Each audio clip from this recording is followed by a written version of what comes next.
प्रभु यीशु मसीह के मीठे और मुबारक नाम में आप सभी को जय मसीह की।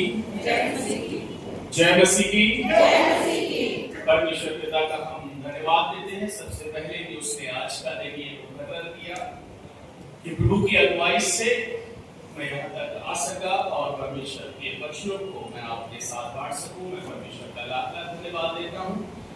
साथ ही मैं धन्यवाद देना चाहता हूँ पास्टर डैनियल साहब का, बहुत बहुत शुक्रिया कहता हूँ। सहायक पासवान रॉबिन्सन का भी मैं बहुत तहे दिल से शुक्रिया करता हूँ। साथ ही समस्त जो भी आपकी कमेटी है उसका मैं धन्यवाद देता हूँ। जिस दिन से मैं आया हूँ बहुत ही अच्छी हॉस्पिटैलिटी मुझे लगातार मिल रही है और पूरी कलीसिया का मैं हृदय से धन्यवाद देना चाहता हूँ। जब हम इस पैशन वीक में हैं, हम संडे में हैं, परमेश्वर के वचन को सुनने के लिए, परमेश्वर के वचन को सीखने के लिए हम कुछ बातों को देखेंगे और इस जर्नी को जो परमेश्वर ने तय की थी पैशन वीक से और ईस्टर तक, हम दिन दिन कुछ बातों को सीखेंगे। और ऐसी बातें हर साल आप सीखते हैं और कुछ बातें इस वर्ष की कोशिश रहेगी कि आपको कुछ नया मिले जिससे हम सब आशीषित हो सके और परमेश्वर इस जर्नी के द्वारा हमसे क्या कहना चाहता है, क्या सिखाना चाहता है, हम इस पर मनन करेंगे। इससे पहले कि हम संदेश में जाएं, आइए अपने आप को तैयार करें, परमेश्वर की हुजूरी में लेकर चलेंगे, प्रार्थना करें। हमारे जीवित और महान अनुग्रहकारी दयालु खुदावंद, बड़ी नम्रता और दीनता के साथ तेरे सम्मुख हैं, धन्यवाद अर्पित करते हैं इस मुबारक पवित्र रविवार के लिए जो वर्ष 2026 में तूने हमारी जिंदगी में दिखाया कि हम एक बार फिर से उपवास काल को याद कर सके जो खुदावंद तेरी ओर से ठहराई गई नदी है। और खुदावंद हम जब उस हिस्से में पहुंचे हैं जिसे खुदावंद पैशन वीक कहा जाता है, दुर्भोग सप्ताह कहा जाता है, और हम उस जर्नी को याद करें कि अंतिम 7 दिनों में प्रभु तूने कैसे महान और अद्भुत काम अपने लोगों के लिए किए। पिता परमेश्वर होने देना जब हम सब यहाँ इकट्ठा हैं तेरे पवित्र हैकल में, तेरी हमदो सितारिश कर रहे हैं, हर एक हिस्से में तूने हमारी सहायता और मदद की, उसके लिए धन्यवादित हैं। और जब उस समय आया कि तेरे जीवित कलाम पर मनन किया जाए, सुना जाए, समझा जाए और सीखा जाए, प्रभु होने देना, हमारे मनों को ऐसी तैयारी देना जब ये वचन बोया जाए तो खुदाबंद बहुत से फलवंत हो सके। ऐसी भूमि पर ये 30 नहीं, 60 नहीं, परंतु 100 गुना फल लाए। इसके द्वारा हमारी जिंदगी आशीषित हो और खुदाबंद होने देना हम अपने जीवन को आंदोलन करके अपने जीवन को तेरी ओर बढ़ाएं और खुदाबंद समय के साथ साथ दूसरों को भी आशीषित करने वाले हो सके। अपने दास के साथ भी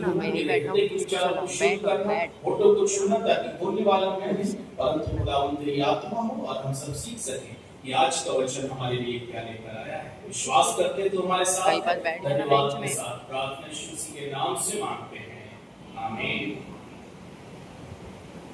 एक बार फिर से मैं धन्यवाद देता हूँ बहुत ही सुंदर स्वागत के लिए जो आपने अभी मेरा किया सारी विंग्स में, बहुत से हम उनका धन्यवाद करते हैं।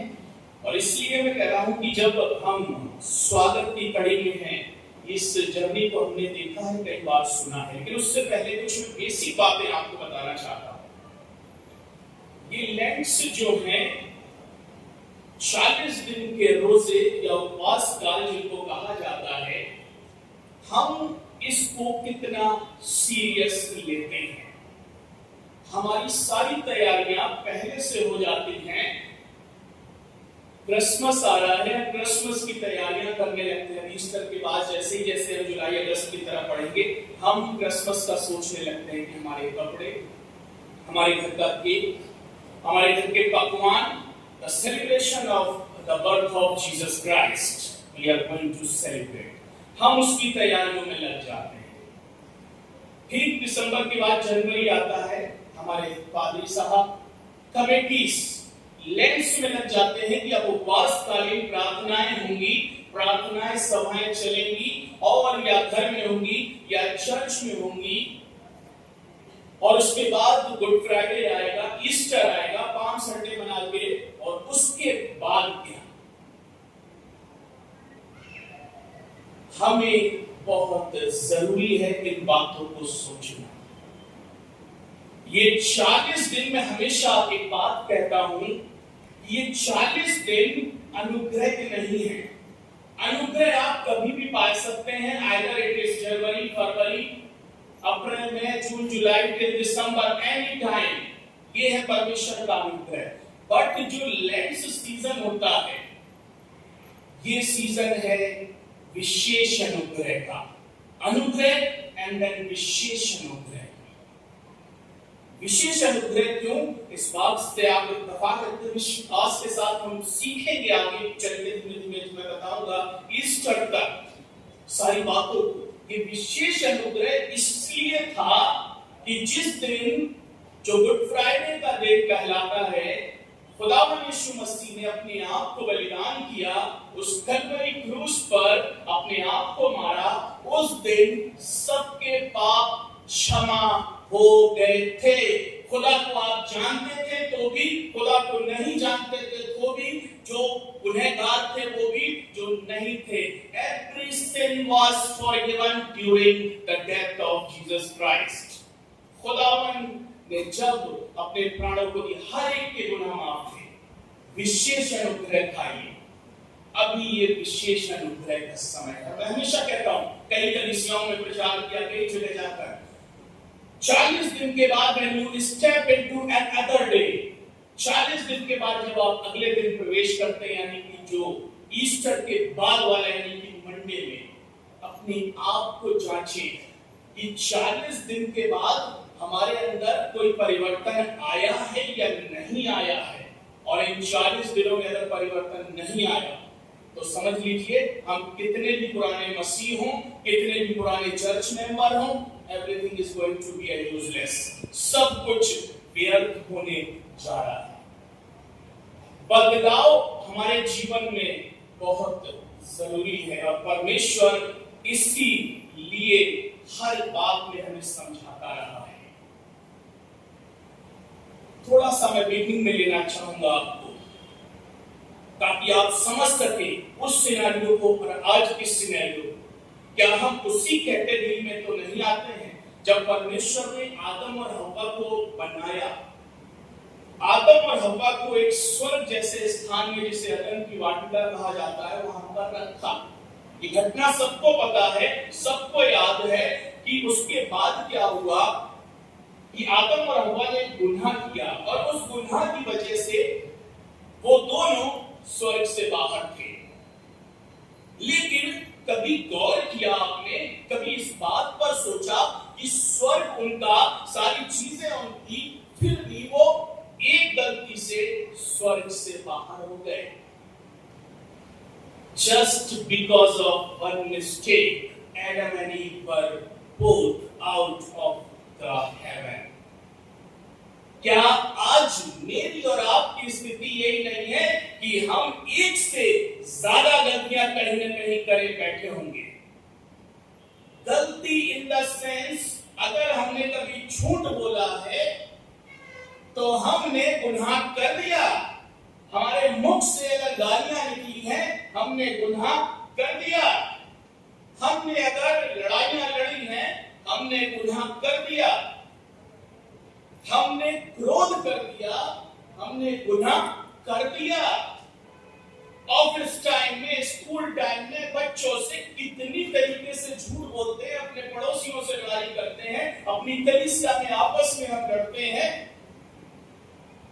These all are against of the Lord. ये खुदा के खिलाफ है सारी चीजें। Remember, जब वो एक गलती से बाहर हो सकते हैं स्वर्ग से, तो मैं और आप कितनी गलतियों के पुतले हैं, इस बात को समझें। Keep changing yourself. मैं कहता हूँ आदतें जो है एकदम से नहीं बदलती, but this is the time, occasion है। एक एक चीज को धीमे धीमे छोड़ सकते हैं। मैंने जब परमेश्वर को अपनाया था, यही निर्णय था मेरा कि प्रभु जो भी कमियां हैं एक बार में नहीं, लेकिन कोशिश करूंगा धीमे धीमे छोड़ूं। जैसे एक लैंड आया, उसमें डिसीजन लीजिए कि प्रभु इस लैंड से मैं कभी झूठ नहीं बोलूंगा। Changes I am talking. अगला लैंड आए प्रभु इस लैंड से यानी कि 27 का प्रभु मैं लड़ाइयां नहीं करूंगा। अगला लैंड आए प्रभु मैं मुख से गालियां नहीं दूंगा। अगला लैंड आए प्रभु मैं क्रोध नहीं करूंगा। जब लगे आपको क्लीन हो रहे हैं, मेक योर डिसीजन मोर। अगला आए फिर कहिए प्रभु इस लैंड से मैं हर महीने या 2 महीने में किसी गरीब को जाकर कपड़े पहनाऊंगा, किसी भूखे को खाना खिलाऊंगा। मुझे कहने जा दिस काइंड ऑफ डिसीजन मैं कह रहा हूं स्वर्ग का राज आपसे कोई नहीं छीन पाए। परमेश्वर चाहता है कि सब स्वर्ग में प्रवेश करें। यही उसका मेन उद्देश्य है, यही उसका मेन मोटो है कि कोई भी व्यक्ति जब आदम के द्वारा पाप आया, कोई भी व्यक्ति नरक में नहीं जाना चाहिए।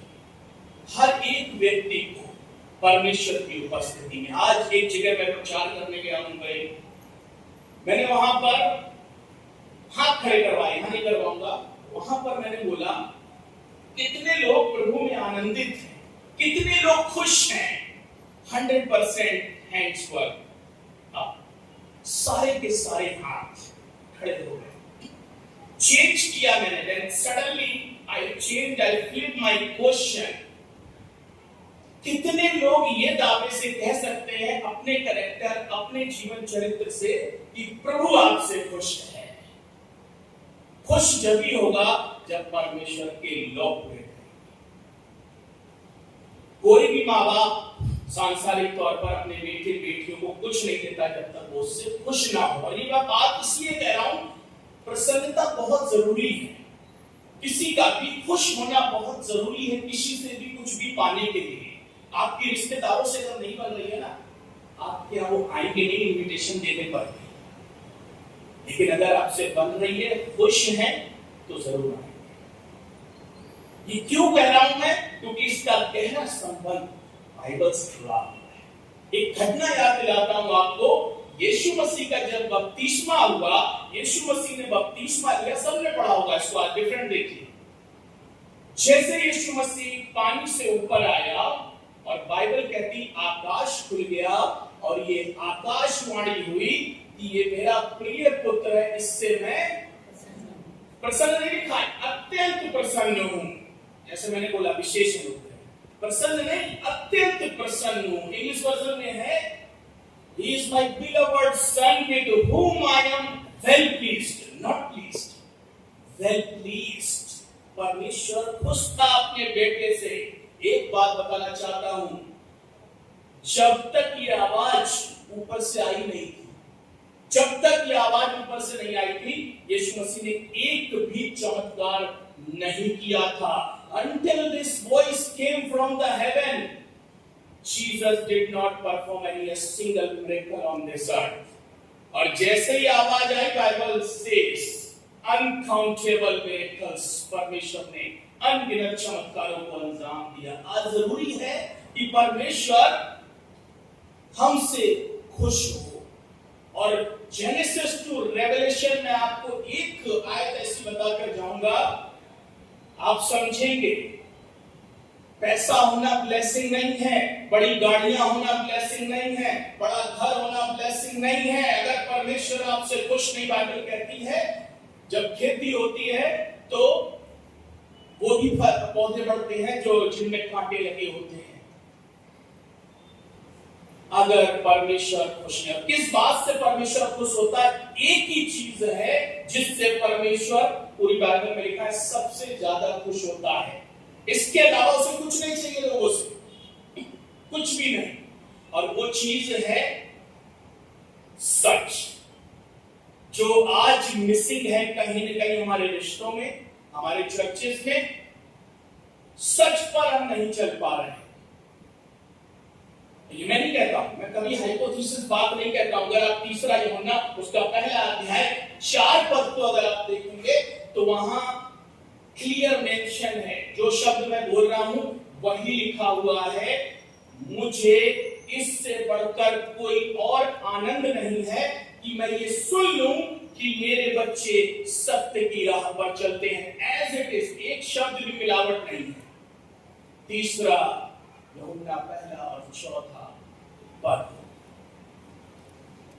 I have no great pleasure than this, that I will listen my children are walking on the truth। कोई आनंद इससे बड़ा परमेश्वर कह रहा मेरे पास है ही नहीं। कमिट करिए खुदा के घर में है, कितना भी कड़वा क्यों ना हो, कैसा भी हो, सच बोलना सीखिए। अभी मैं देख रहा था चर्च हमारा शुरू हुआ 9:30 वाज टाइम, और लोग तो आप जानते ही हैं हमारी कलीसियाएं कैसी होती हैं। 9:45 पे भी लोग आएंगे, 10 o'clock भी आएंगे, 10:45 आएंगे, होली कम्युनियन होगा तो हो सकता है कम्युनियन के समय भी कुछ लोग आ जाते हैं। But I visited one church, वहां मैंने 2 साल सेवाएं दी, इंग्लिश चर्च था सेंट पॉल। फर्स्ट चर्च मैंने देखा, लगभग इससे थोड़ा सा बड़ा चर्च मान लीजिए, 7:30 मॉर्निंग की वर्शिप होती थी। 7:30, 7:30, अपनी तो 9:30 है, कुछ भी करके आ सकते हैं।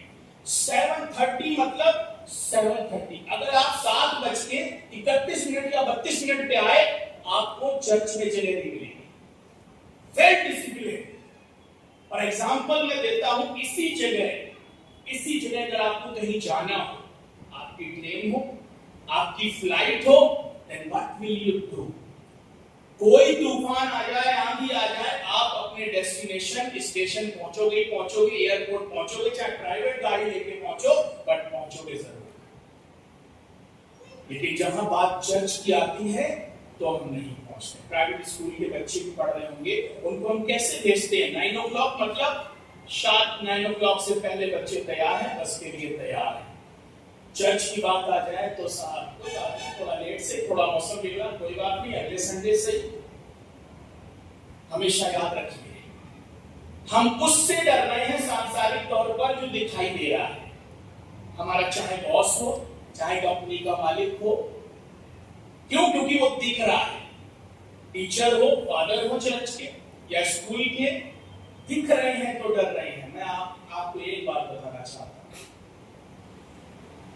जो दिख रहा है वो आपका कुछ भी नहीं बिगाड़ सकता, कुछ नहीं। लेकिन जो नहीं दिख रहा है वो सब कुछ बिगाड़ सकता है, सब कुछ। इसलिए उसको पहला महिमा दीजिए, अपने कैरेक्टर को। किसी ने लिखा है, इत्र से कपड़े महकाना कोई बड़ी बात नहीं। इत्र से कपड़े महकाना कोई बड़ी बात नहीं, मजा तो तब है जब खुशबू किरदार से आए। परमेश्वर चाहता है, आज जब हम पाम संडे में हैं, अभी हम शाखाएं लेकर निकले हैं। बहुत बार आपने सरमन सुने होंगे शाखाओं पे, खजूर ऐसा होता है, खजूर इतना मजबूत होता है, खजूर की बारी में अलग अलग तरीके से। लेकिन आज हम कुछ नया सीखने की कोशिश करेंगे। मैं कुछ ज्यादा थियोलॉजी में नहीं जाऊंगा, थोड़ा सा बैकग्राउंड बताऊंगा, उसके बाद मैसेज में हम आगे बढ़ते रहेंगे। जब आप खजूर को देखेंगे तो खजूर बाइबल में जो प्रतीक माना गया है वो सबसे बड़ा है, जीत का प्रतीक माना गया है, शांति का प्रतीक माना गया है, और एक आराधना का प्रतीक माना गया है इसको। और खजूर समय समय पर आपको देखने को बाइबल में मिलता रहेगा। आनंद के साथ बाइबल बताती है, कुछ जगह पर मैं बताना चाहता हूं, जैसे लय व्यवस्था आप पढ़ेंगे उसका 23 अध्याय और 40 पद में वहां लिखा है, परमेश्वर ने उसको कहा है कि आनंद के लिए जो है वो खजूर की डालियां या खजूर की शाखाएं लेकर आया करो। न्यायों की किताब जब आप पढ़ेंगे 4 अध्याय और 5 पद, वहां लिखा है जो न्याय उस समय किया जाता था वो खजूर के पेड़ के नीचे बैठकर किया जाता था। सुलेमान ने जब मंदिर को बनवाया तो बाइबल बताती है कि उसने अंदर और बाहर खजूर की निशान बनवाए। बहुत इंपॉर्टेंट है ये। निर्गमन 15:27 में लिखा है, जब इजराइली बाहर आए, जहां पर चट्टान की बात है, पानी निकाला था जहां चट्टान से, वहां लिखा है स्पष्ट कि 12 उनको मिले थे सोते पानी के और 70 खजूर उनको मिले थे। बहुत इंपॉर्टेंट रोल दिखाया है परमेश्वर ने इस खजूर का। और यही नहीं, इन फ्यूचरिस्टिक किताब को अगर आप पढ़ेंगे, प्रकाशित वाक्य जो अभी हमने पढ़ा कि डालियां बिछाई जा रही हैं, कपड़े बिछाए जा रहे हैं, प्रकाशित वाक्य उसको पढ़ेंगे 7 अध्याय और 9 पद में, वहां भी लिखा है लोग जिनकी गिनती नहीं है, अनकाउंटेबल लोग हैं स्वर्ग में, और सबके हाथ में खजूर की शाखाएं हैं, और वो परमेश्वर के सम्मुख खड़े होकर उसकी जय जयकार कर रहे हैं। यरीहो शहर के बारे में पढ़ेंगे अगर आप, तो यरीहो शहर जो है पूरा का पूरा, जब दूसरा इतिहास उसका 28 अध्याय 15 पद पढ़ेंगे, उसको खजूर का शहर ही कहा जाता था। यरीहो को हमेशा खजूर का शहर कहा गया। हम देखें कि पाम संडे हमें बहुत कुछ सिखाना चाह रहा है, बहुत कुछ बताना चाह रहा है। वो भीड़ है जो होसन्ना होसन्ना के नारे लगा रही है। आपको बताना चाहता हूं कि विजय प्रवेश है। जब आप हेडिंग पढ़ेंगे बाइबल में, तो यरूशलेम में विजय प्रवेश है, विजय प्रवेश। और किसी को नहीं पता कि ये विजय प्रवेश है, किसी को नहीं पता यीशु मसीह क्या करने जा रहा है, बस नारे लगा रहे हैं। जैसे हम नारे लगाते हैं, हम आनंद मनाते हैं। और आपको सच्चाई बताना चाहता हूं उस समय की, उसी भीड़ में से जहां लाखों की भीड़ है, उस समय करीब 20 लाख से ज्यादा लोग उस शहर में मौजूद थे। उसके बाद जो रिजल्ट हुआ, आने वाले समय में उसी भीड़ में से आधे से ज्यादा ये चिल्ला रहे थे कि इसे क्रूस पर चढ़ा दो।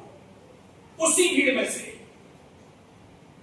आज मैं और आप सोचें गंभीरता से, क्या हम भी तो परमेश्वर का इनकार नहीं कर रहे, उसके नियम तोड़कर?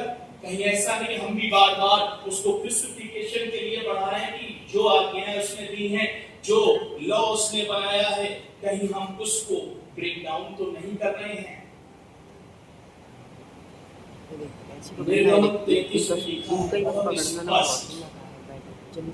जिसने मेरे विरुद्ध पाप किया है, उसी का नाम मैं अपनी पुस्तक से काट दूंगा। रिमेंबर, जीवन की पुस्तक का नाम है, निर्गमन 33:15 में लिखा है साफ, जिसने मेरे विरुद्ध पाप किया है उसी का नाम जो है मैं अपनी पुस्तक से काट दूंगा। निर्गमन कब लिखी गई है आप सबको पता है। हम इस बात को समझें। निर्गमन बहुत ध्यान से पढ़िएगा, 32वां और उसका 33वीं आयत 33 में लिखा है, यहोवा के खिलाफ जिसने पाप किया उसी का नाम काटा जाएगा। कब लिखा गया ये निर्गमन? उसके बाद जब आप प्रकाशित वाक्य को पढ़ेंगे 20वें अध्याय के आगे 15वीं आयत में, वहां लिखा है जिसका नाम जीवन की पुस्तक में नहीं मिला वो नरक की आग में डाला जाएगा। सिमिलरिटी देखिए, हजारों साल का अंतर है निर्गमन और उस किताब में। यहां कह रहा है जिसने मेरे विरुद्ध पाप किया, वहां कह रहा है जिसका नाम जीवन की पुस्तक में नहीं है वो नरक में जाएगा। आज मैं और आप, कभी परमेश्वर चाहता नहीं है कि नरक में जाए। उसका मकसद है यही कि हर व्यक्ति स्वर्ग में जाए।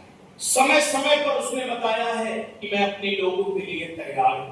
आज हम कुछ बातें देखेंगे जल्दी से। पहली चीज जो हमें बताता है पाम संडे, वो ये है, Palm Sunday is a message of God's love. खुदा का प्यार बताता है समय समय पर कि प्रभु ने कैसे अपने लोगों की चिंताएं की, कैसे अपने लोगों की बात समझी।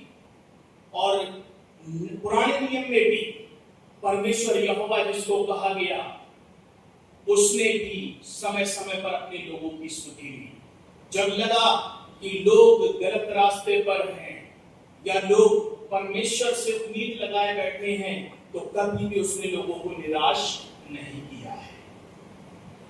ये है message of love. Palm Sunday is a message of God's love. खुदा के प्यार का संदेश है ये। निर्गमन की किताब निकाल कर पढ़िए मेहरबानी से, जिसको मैं कहते हैं इससे पढ़िएगा। निर्गमन उसका 3 अध्याय और 7 पद देखिए क्या कहता है। निर्गमन 3 अध्याय और उसका 7 पद।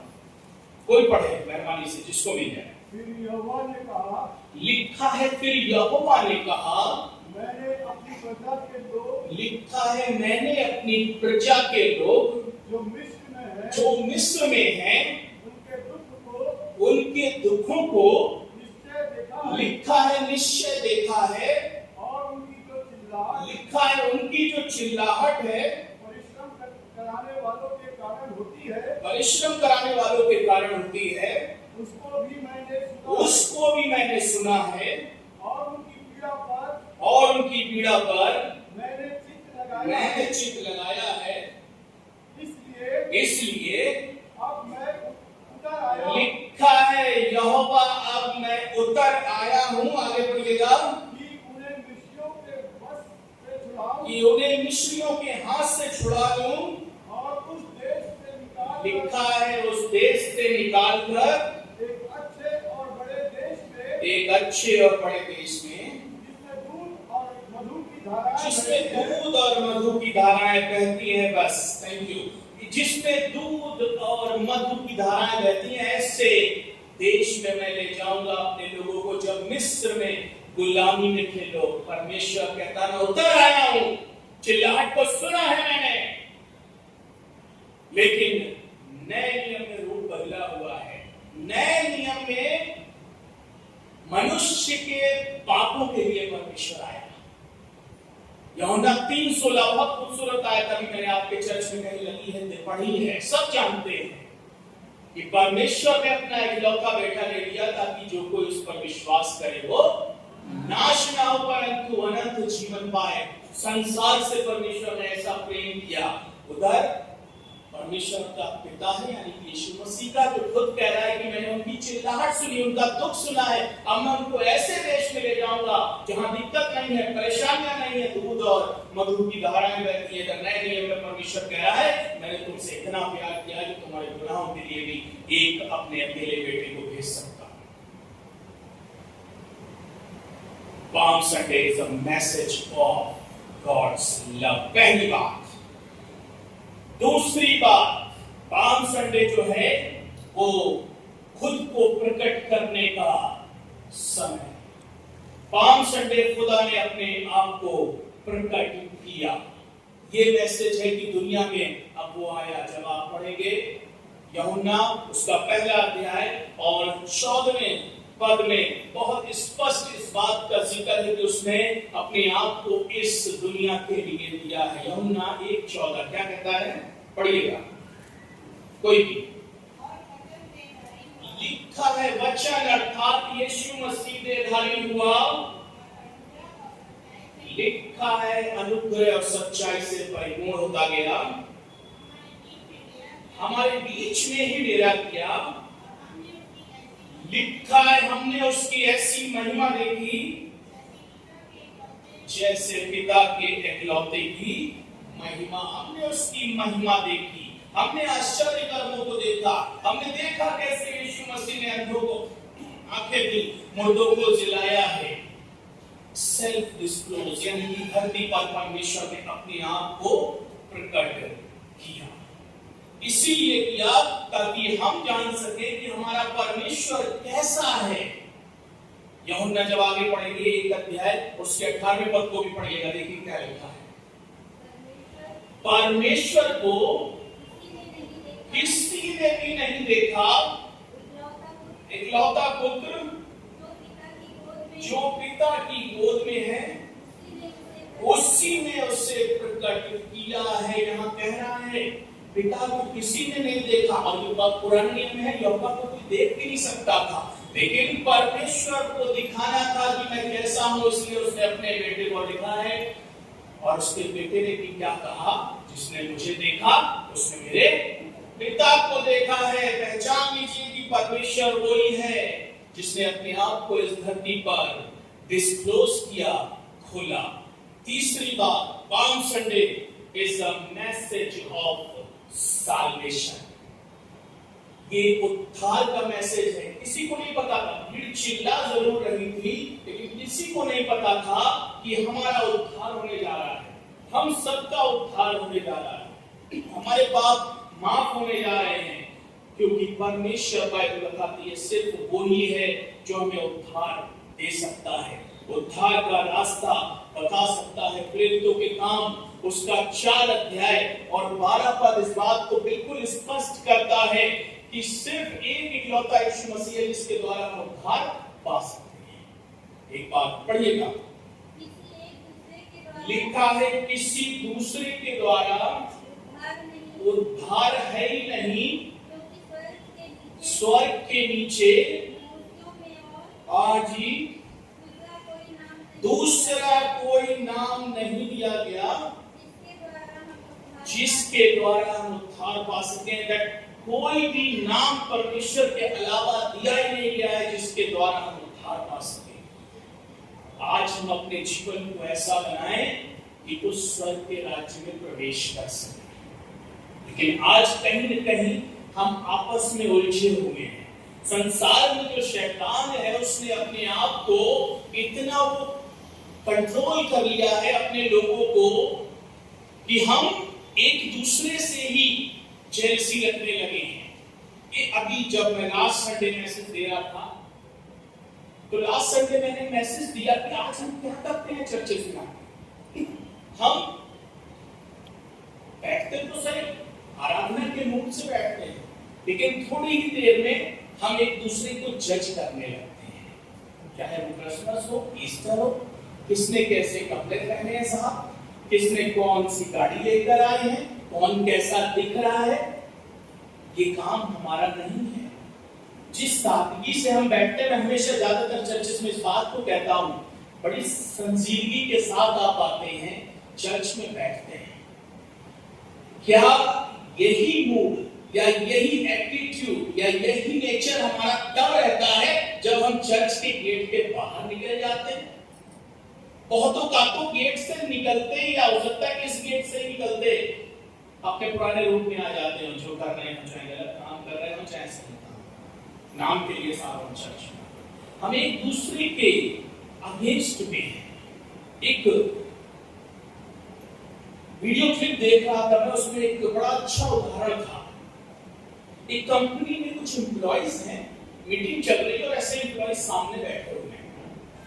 सीईओ सामने है, सीईओ खड़ा होता है और कहता है तुम सबके सामने, कुछ 15 लोग थे, तुम सबके सामने एक एक गुब्बारा रखा गया है और एक एक सुई रखी है। और बोला उसने तुम्हारे पास 30 सेकेंड है, 30 सेकेंड यू हैव, और 30 सेकेंड के बाद जिसके हाथ में गुब्बारा बचा रह गया उसको 2 महीने की सैलरी एक्स्ट्रा, 2 महीने का बोनस और प्रमोशन दिया जाएगा। उसने कहा रिमेंबर, जिसके हाथ में गुब्बारा बचा, 2 महीने की सैलरी, 2 महीने का बोनस और प्रमोशन, और आपका समय शुरू होता है अब। 30 सेकंड बीतने पे आप यकीन नहीं मानेंगे, किसी के हाथ में गुब्बारा नहीं, किसी के भी हाथ में गुब्बारा नहीं। सब बैठ गए, सीईओ खड़ा हुआ, उसने कहा किसी को भी बोनस नहीं। अब मैं आपको एक बात बताना चाहता हूं, उसने कहा मेरी लाइन क्या थी? मेरी लाइन थी जिसके हाथ में गुब्बारा बचा, अगर आप एक दूसरे के गुब्बारे नहीं फोड़ते, सबके हाथ में गुब्बारा होता, सबको 2 महीने का बोनस, सबको 2 महीने की सैलरी और सबको प्रमोशन मिलता। क्या आज हमारी स्थितियां यही नहीं है कि हम गुब्बारे एक दूसरे के फोड़ने में लगे हैं, बजाय इसके कि सब अपना अपना बचा के रखें, सब एक साथ मिलकर रहें। परमेश्वर चाहता है हमारा प्रमोशन हो, उद्धार हो। इसीलिए परमेश्वर कहता है यूहन्ना यीशु समाचार उसका 3 अध्याय और उसके 17वें पद में बहुत स्पष्ट कहा गया है कि परमेश्वर ने अपने पुत्र को इसलिए नहीं भेजा कि जगत पर दंड की आज्ञा है, परंतु इसलिए कि जगत उसके द्वारा उद्धार पाए। इसीलिए आया है वो, इसीलिए यरूशलेम में प्रवेश कर रहा है कि हम उसके द्वारा उद्धार को पा सके। जिसने पहचाना है उसने उद्धार पा लिया, जिसने पहचाना उसने उद्धार पा लिया। जक्कई नामक व्यक्ति है, सब जानते हैं। सिर्फ एक ललक थी उसको कि प्रभु को देख कर लूं। उसे नहीं पता था कि प्रभु सब जानता है, उसे नहीं पता था कि प्रभु मुझे बुला लेगा। लेकिन जैसे ही पेड़ के नीचे पहुंचा, उसने कहा मुझे तेरे घर जाना है, तू नीचे उतर आ। जक्कई घर पे गया। समझिएगा, इस बात को बड़ी गहरी बात है। घुसते ही जक्कई ने घोषणा कर दी। बहुत से इंटरप्रिटेशन आएंगे जीवन में जो गलत कहेंगे कि जक्कई ने बहुत गुनाह किए, बहुत गलत था, टैक्स कलेक्टर था। जक्कई के शब्द बाइबल में रिकॉर्ड है। बाइबल कहती है, उसमें लिखा है, जक्कई ने तुरंत कहा यदि शब्द वहां लिखा हुआ, यदि मैंने किसी के साथ गलत किया है, गलत करके कुछ लिया है, तो उनका कितना वापस करूंगा? 4 टाइम। यदि शब्द है, इसका मतलब जो वो कर रहा था कहीं न कहीं गलत नहीं होगा, उस समय के लॉ के हिसाब से होगा। और कहा आधी संपत्ति कंगालों। यीशु मसीह ने उसको नहीं बोला था कुछ भी करने के लिए, but he recognized himself, he recognized Jesus Christ कि यही है उद्धार करता।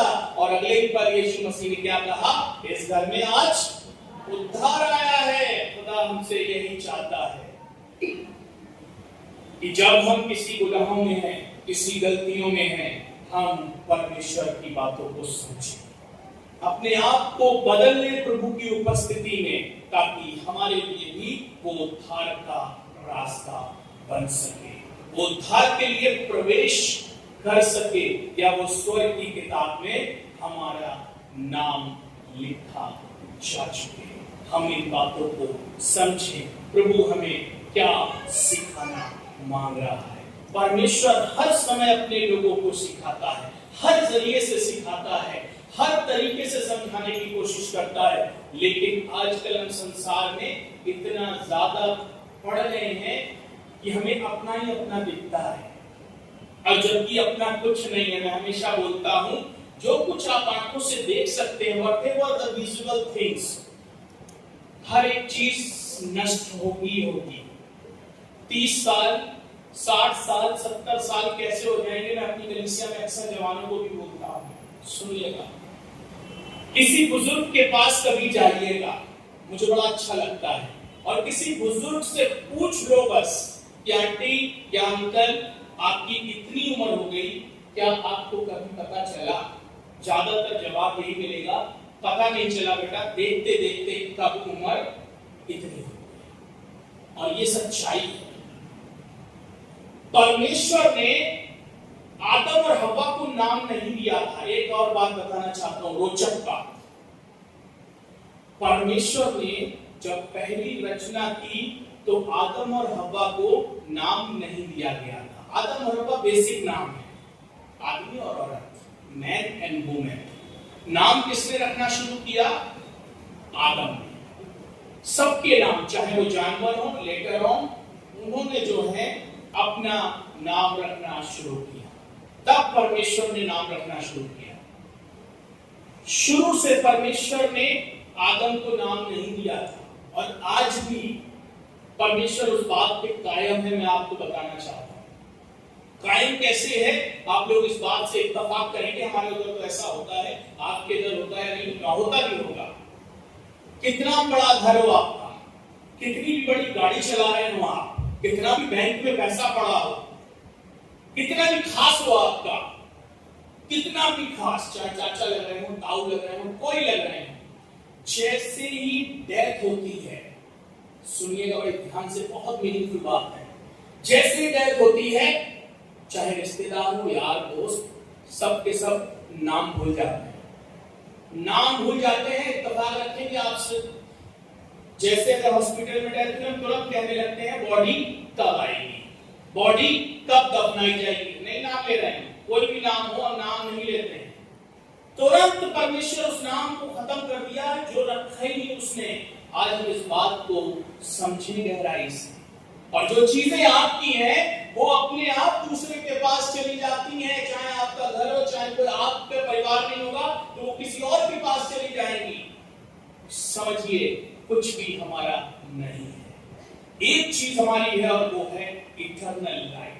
लेकिन हम इन सांसारिक जीवन, सांसारिक सुख सुविधाओं में इतना पड़ जाते हैं, इनके पीछे हाथ धोके पड़ जाते हैं, हमें समझ नहीं आता कि ये जीवन कुछ पल का है।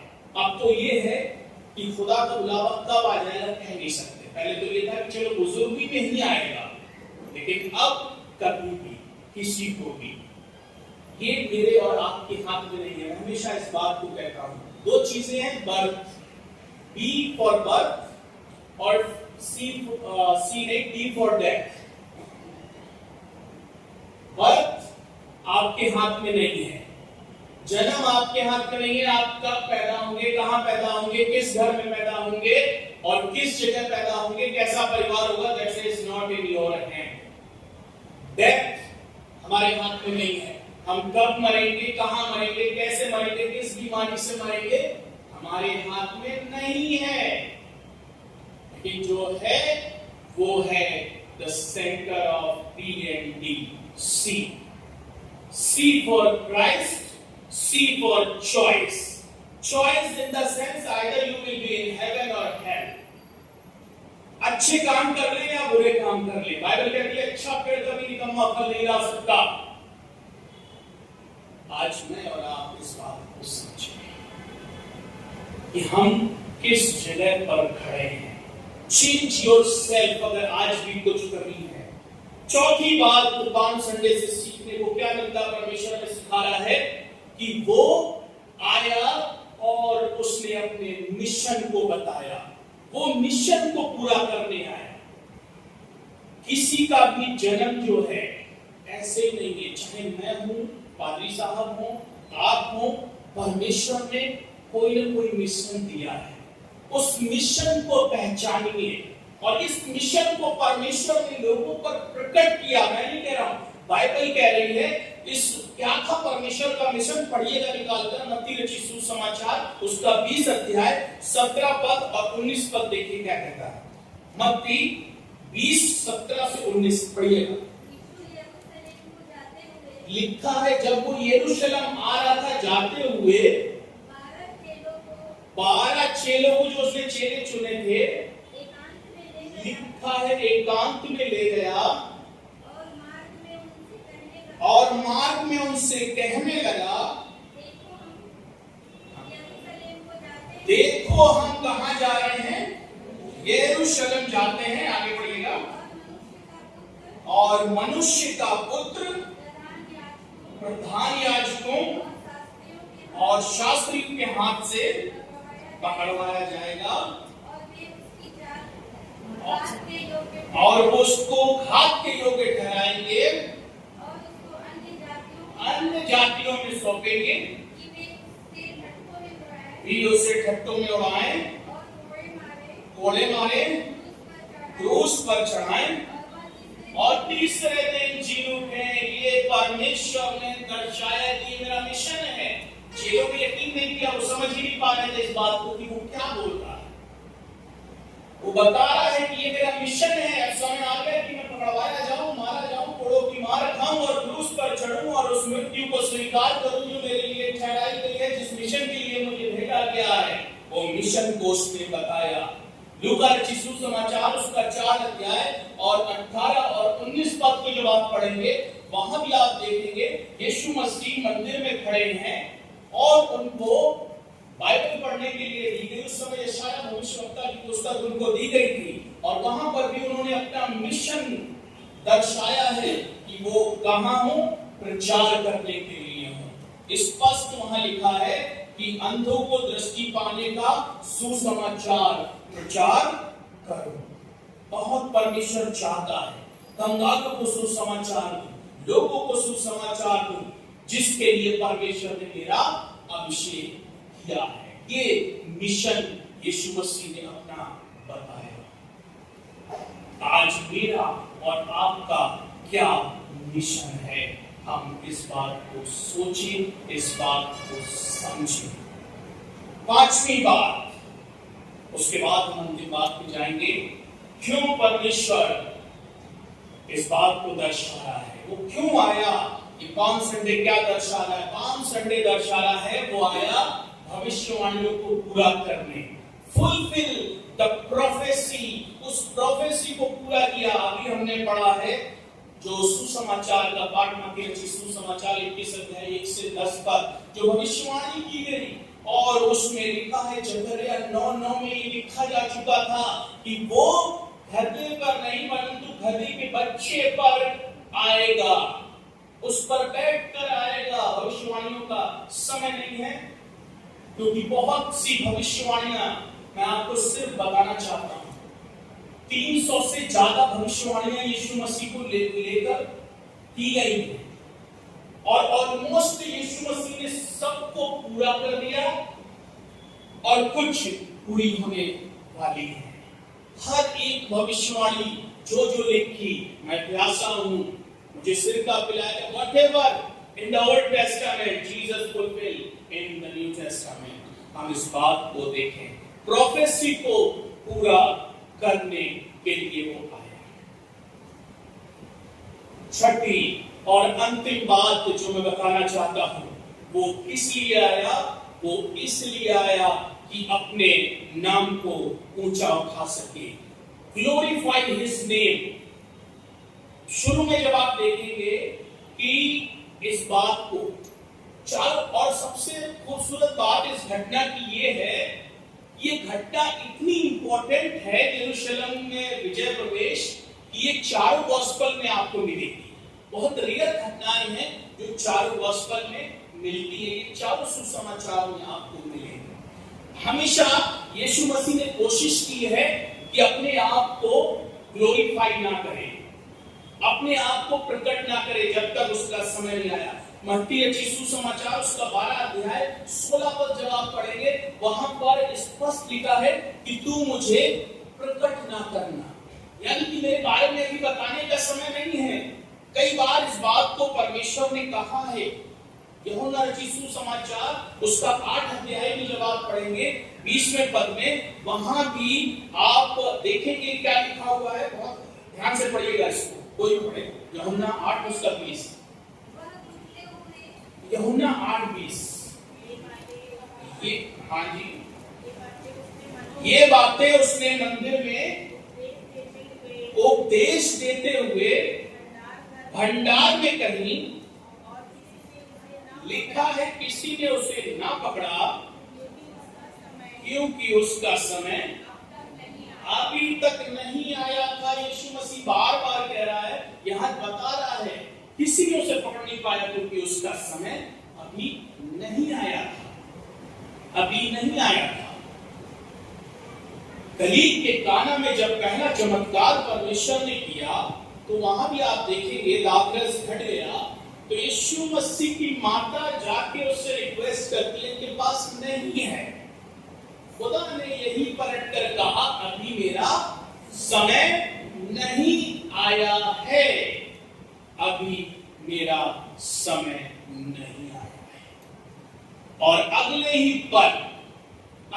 पल बाइबल बताती है कि उसने वो मिरेकल किया।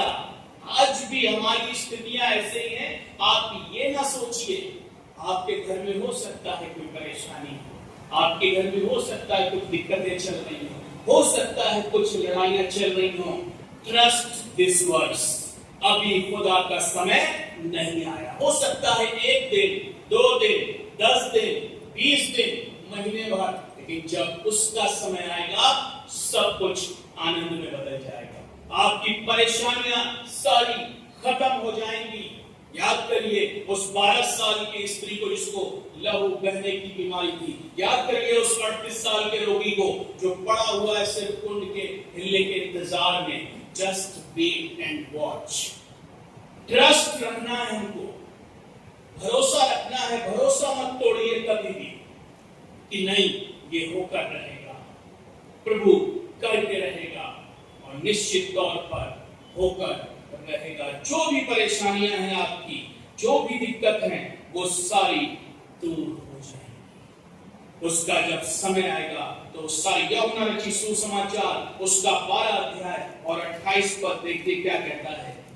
परमेश्वर ने अपनी महिमा की, उसने ग्लोरीफाई हिज नेम, वो अपने नाम को करने के लिए आया। यूहन्ना उसका 8 पढ़िएगा। हे पिता अपने नाम की महिमा कर, अपने नाम की महिमा कर, ग्लोरीफाई योर नेम। आगे तब यह भविष्यवाणी हुई, मैंने उसकी महिमा की है और फिर भी करूंगा। मैंने उसकी महिमा की है और फिर भी करूंगा। ग्लोरीफाई हिज नेम, और उसको मैं कंटिन्यू करूंगा। ये भी नारे लगा रहे हैं, परमेश्वर की महिमा कर रहे हैं। जो भीड़ खड़ी हुई आनंद के साथ उसकी जय जयकार कर रहे हैं, ग्लोरीफाई। तो फरीसियों ने क्या कहा कि प्रभु इनको डांट, चुप करा। उसने कहा अगर इनको चुप करा दिया तो ये पत्थर चिल्ला उठेंगे। उसने मना नहीं किया, उसको उस समय अपना नाम ग्लोरीफाई करना था, बताना था लोगों को। और कुछ हिस्टोरियन बताते हैं वो बातें उसने पत्थर से नहीं कही। उस जगह को जब आप देखेंगे जहां से यीशु मसीह गया, अगर आप कभी गए हो उस जगह को आप देखेंगे, जब वो यीशु मसीह जा रहे थे तो दोनों तरफ कब्र बनी हुई थी, ग्रेवयार्ड था, सिमेट्री थी, कब्रिस्तान था। तो उसका कहने का अर्थ था इन कब्रों से आवाज आएगी, मुर्दे जिंदा होकर बोलने लगेंगे अगर मेरी महिमा इन्होंने रोक दी। आज भी परमेश्वर हमसे यही कहना चाहता है। बड़े पुराने मसीह हैं, अगर हम परमेश्वर की महिमा नहीं करेंगे दूसरे करने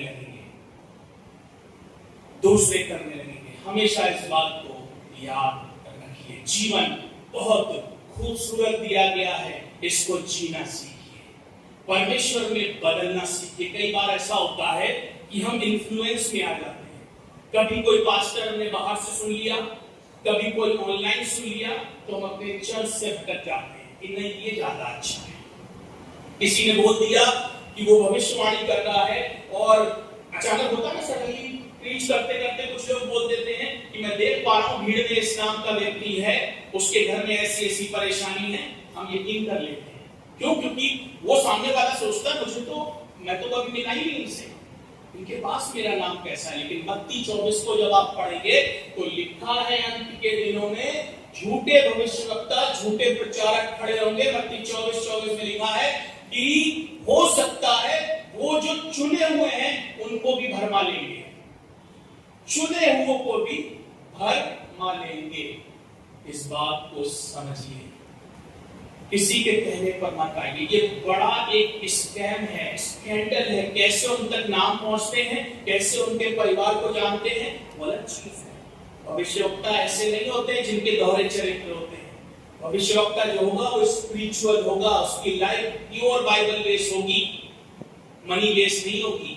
लेकिन जो बड़े बड़े जिनके पीछे लाखों की भीड़ है, डीएल मूडी की किताब अगर आप पढ़ेंगे तो उन्होंने लिखा है लाखों की भीड़ उनके पास है, ऐसे प्रचारकों के पास जो बड़े बड़े चिन्ह, बड़े बड़े चमत्कार दिखाते हैं। ऐसे ही लाखों लोग लेकिन नरक को भी भरेंगे। बहुत स्पष्ट उन्होंने लिखा है, क्योंकि उनका एजेंडा आत्माओं को बचाना नहीं है। हम अपने आप को समझें, अपने चर्च को समझें, तवज्जो दें, समय दें, और आप देखेंगे आपके जीवन में परिवर्तन। लाइफ एक सी है, उसको जीना आना चाहिए। जरूरी नहीं कि बहुत पैसा हो तभी खुश हो।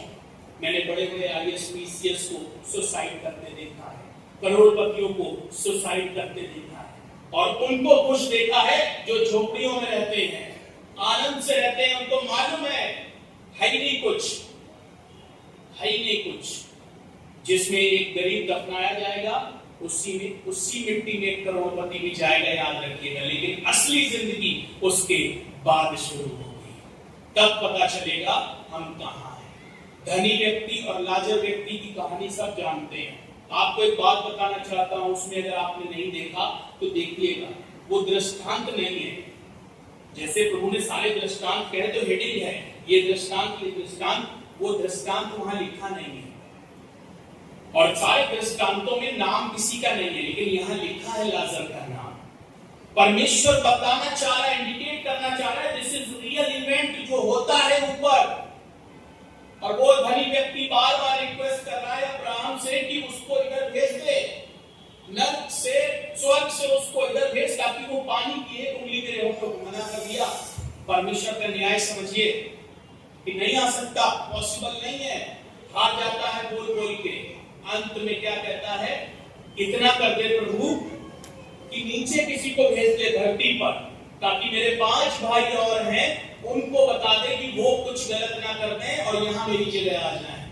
अब्राहम वहां भी डिनाई करते हैं, कहते हैं नहीं ऐसा भी नहीं हो सकता। क्यों डिनाई करते हैं उसको पढ़िएगा घर जाके, लिखा है इसलिए नहीं उनको बोला जा सकता क्योंकि व्यवस्था उनको दी गई है।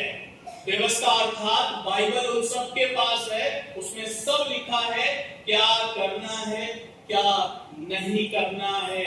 आज मेरे और आपके घर में बाइबल है, बच्चों के पास बाइबल है, जवानों के पास सब कुछ है, एवरीथिंग इज इन दिस, हर चीज इसमें। मैं हमेशा दावे से कहता हूं कोई सवाल दुनिया का ऐसा नहीं है जिसका answer you can't find in this book.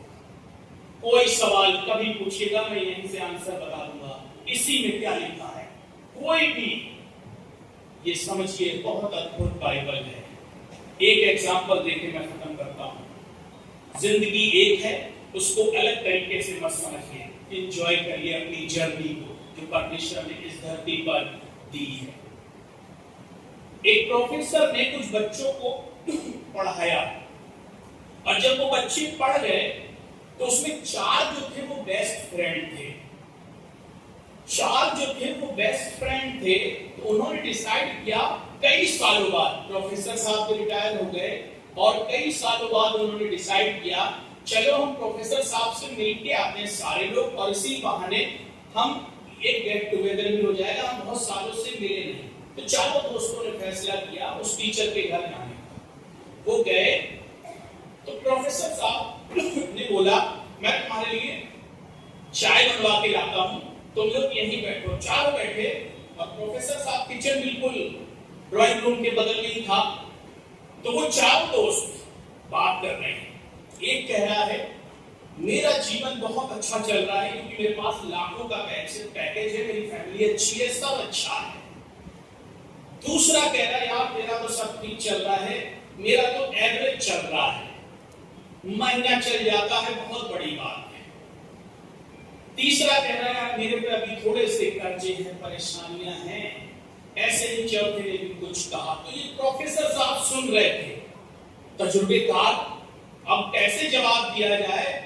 तो उन्होंने जवाब देने के लिए, ये कहानी शायद आपने पढ़ी भी होगी, देखी भी होगी, तो उन्होंने क्या किया 4 तरीके की कप अपनी मेट से कहा अलग अलग निकाले। 4 तरीके के कप निकाले, एक सोने का, एक चांदी का, एक सिल्वर का और एक सिंपल कांच का जो होता है ग्लास। चारों में चाय डाली और साहब चाय लेकर वो किचन से आगे बढ़े। सबने देखा, चारों ने देखा कि 4 कप अलग अलग हैं, कोई सोने का है, कोई चांदी का है। जैसे वो पास है चारों झपटे कि अच्छा कप मैं ले लूं, किसी ने गोल्डन उठा लिया, किसी ने सिल्वर उठा लिया, किसी ने कांच का उठा लिया। ऐसे चारों कप आपस में बांट लिए। उनको लगा ये सोने का है तो ज्यादा अच्छा होगा, चांदी का है तो ज्यादा अच्छा होगा। ऐसे चारों कप अलग अलग उठा लिए गए और वो पी रहे बड़ा खुशी से। तो प्रोफेसर साहब बोले एकदम से आपने ऐसे जल्दी जल्दी से चाय क्यों उठाई। बहुत से बोले कि मैं चाहता था कि मैं गोल्डन कप में पी। एक बोला चाहता तो मैं भी था लेकिन मेरे हाथ में नहीं आया इसलिए। प्रोफेसर साहब ने कहा कि मैंने सारी बातें तुम्हारी सुनी और कुछ सिखाने के लिए ये किया, और एक लाइन बोली कि चारों में तुमने एक चीज नोटिस नहीं की कि चारों कप में चाय एक ही जैसी है, उसका टेस्ट नहीं बदलेगा, सेम टेस्ट है चाय का, उससे एंजॉय करो। आपकी लाइफ सबकी ऐसी ही है, एक जैसी परमेश्वर ने दी है। कैसे इस्तेमाल करना है, कैसे यूज करना है, ये हमको तय करना है। प्रभु हम सबको इस वचन के द्वारा बहुतायत से आशीषित करे, आप सभी पर बहुतायत से आशीष दे। आने वाले जर्नी में हम देखेंगे, जब कल हम जाएंगे वर्शिप में, तो हम देखेंगे कि कल के दिन रियल इंसिडेंट में क्या हुआ था और हम उस पर बातचीत करेंगे। आइए अपने सिरों को झुकाएं, प्रार्थना करें। हमारे जीवित और महान अनुग्रहकारी दयालु खुदावन, बड़ी नम्रता और दीनता के साथ एक बार फिर से तेरी हुजूरी में है, तेरे नाम की बड़ाई और तेरे नाम की हम तो सिताइश करते हैं। धन्यवादित है खुदा इस पांच संडे की आराधना जब खुदावन वचन बोया जा चुका है और तेरा कलाम कहता है जो वचन मेरे मुख से निकल गया वो कभी भी खाली नहीं लौटता। हाँ मेरे पिता, तुझसे विनती है ये खुदावन हृदयों में बसने पाए। खुदावन तुझसे प्रार्थना है जब हमने सीखा है पाम संडे के विषय में, खुदावन ये खुदा तेरा प्यार दर्शाता है, ये दर्शाता है तूने अपने बेटे को हमारे लिए भेजा, ये साल्वेशन को दर्शाता है, ये दर्शाता है तेरे मिशन को खुदावन, ये दर्शाता है प्रभु जी तेरी दया को। हम प्रभु जी धन्यवाद के साथ प्रार्थना करते हैं इस वचन को कोई शैतान छुड़ाने ना पाए। प्रभु इस कलीसिया में बहुत इससे फलवंत हो, आशीषित हो, इनके मनों से पिता परमेश्वर ये वचन दूर होने ना पाए। इसके द्वारा खुदावन अगर हम में कोई कमियां हैं, गलतियां हैं प्रभु, होने देना ये समय हो कि हम रिपेंटेंस कर सके, पश्चाताप कर सके। प्रभु हमारी प्रार्थना विशेषकर इन दिनों में जो कोई भी तेरी आराधना करने आ रहा है, जिस मकसद से आ रहा है खुदावन, अगर उसके घर में कोई बीमारी है यीशु नासरी को तेरे नाम से खत्म हो जाए। अगर उसके घर में कोई फाइनेंशियल प्रॉब्लम है यीशु नासरी अपने स्वर्गीय भंडार से उसको दूर कर देना खुदावन। अगर कोई दिक्कत परेशानी में किसी भी तरीके की प्रभु उसको दूर करना पिता। आपकी बेदारी इस कलीसिया पर बनी है। बहुत ऐसे आशीषें दी हैं आपने, बहुत ऐसे आशीषित और भी ज्यादा इसको आने वाले समय में करना। ये ब्लेंड्स हमारे लिए बहुत ऐसे मुबारक है जब आने वाले समय में भी तेरी आराधना तेरी स्तुति करने के लिए इकट्ठा होते हैं तो खुदावन इसी प्रकार आनंद के साथ करने वाले हो सके। सारा आदर महिमा तुझे देते हैं और विश्वास के साथ कि तूने हमारी प्रार्थना को सुन लिया। सब कुछ आपके चरणों में रखने की विनती हमारे उद्धारकर्ता एकमात्र खुदावन यीशु मसीह के नाम से मांगते हैं, आमीन।